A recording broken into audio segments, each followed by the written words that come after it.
State, అమెరికాలోని ప్రధానమైనటువంటి media New York times లాంటి వాళ్ళు, అట్లాగే బీబీసీ లాంటి వాళ్ళు, ఇట్లాంటి వాళ్ళందరూ అది ఆల్రెడీ బ్రిటిష్ వాడిది బీబీసీ అంటే, సరే ఇక్కడే కథ నడుపుతూ ఉంటుంటారు.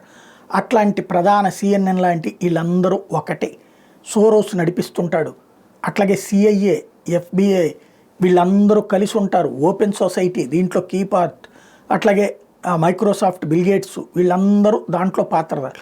ఏ దేశంలో ప్రభుత్వాలు దిగాలి, ఏ దేశంలో ప్రభుత్వాలు ఎదగాలి, ఏ దేశంలో ప్రభుత్వాలని దెబ్బతీయాలి, ఏ దేశంలో ప్రభుత్వాలను పడగొట్టాలి, ఏ దేశంలో ప్రభుత్వాలు నిలబెట్టాలి అనేటటువంటిది చివరికి ఎన్నికలు లేకుండా నిలబెడతారు అనడానికి సజీవ సాక్ష్యం. బర్మాలో ప్రజల చేత ఎన్నిక కానివాడే అధ్యక్షుడిగా ఉన్నాడు లేదా పాలకుడుగా ఉన్నాడు. అట్లాగే బంగ్లాదేశ్లో ప్రజల చేత ఎన్నిక కానివాడే పాలకుడుగా ఉన్నాడు.